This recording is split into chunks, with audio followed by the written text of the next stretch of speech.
it's a little bit of a story time that I thought I might do. Um, what was I going to say? Mr. Black. I don't know if you know about Mr. Black, but Mr. Black is my sock puppet. So he makes little appearances on my Facebook and my Instagram. Uh, I have brought him onto YouTube once, which was fun. Um, but I thought that we'd give him a bit of a backstory, actually. Um, he was talking about the fact that yesterday we were talking a little bit about Annabelle because I've got a Raggedy Ann doll in my office, and now I'm going to tell a creepy story because it's fun. I like a little bit of horror. I'm really into true crime, which is fucking nuts because I never used to like that shit. But I also think that we should find. I think I work with the spirit world, but dead people that have been alive. you know, not. I'm not into entities. I'm not into energy that hasn't existed in a physical human form. I'm not into it personally, and I don't. That's not what I work with. But Mr. Black was saying, yeah, and it's never really been my experience either. Um, I mean, I think that we can tap into energy that is maybe not great, but I think it's stupid to do that because why would you do that? You're only going to get back, uh, the vibration that you're connecting to or putting out there. It doesn't make any sense. In terms of Mr. Black's origin story, so I'm just kind of going with the flow and just making some shit up on the spot for fun.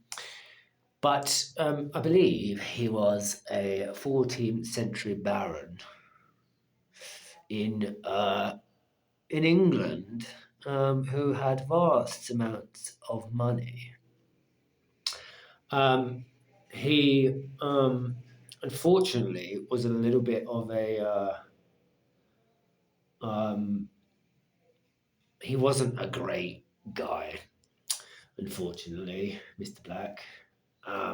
And it was found that he he had in his basement a torture chamber, and within this torture chamber, there were several people that, if he didn't like them, he would lock them in the basement for years and years and years until they became but flesh. No, not flesh and bone because they were already flesh and bone. But until they became merely bone and skin. Um, so, so yeah, Mr. Black came to me one day, from the ether, and decided that he wanted to materialize and manifest himself within a sock puppet. Um, so, yeah, he says all of the things that he maybe shouldn't say because he never had to answer to anybody as a baron. He had wonderful, beautiful, he had a wonderful home, a huge home with lots of land, and his terrible dire basement. But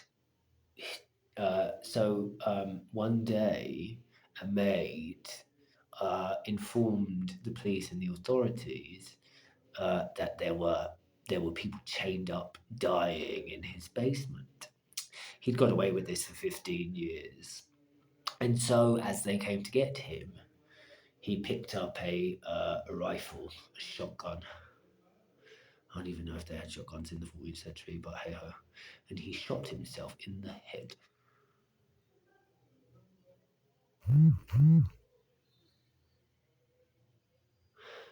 And that, I believe, is the end of the story.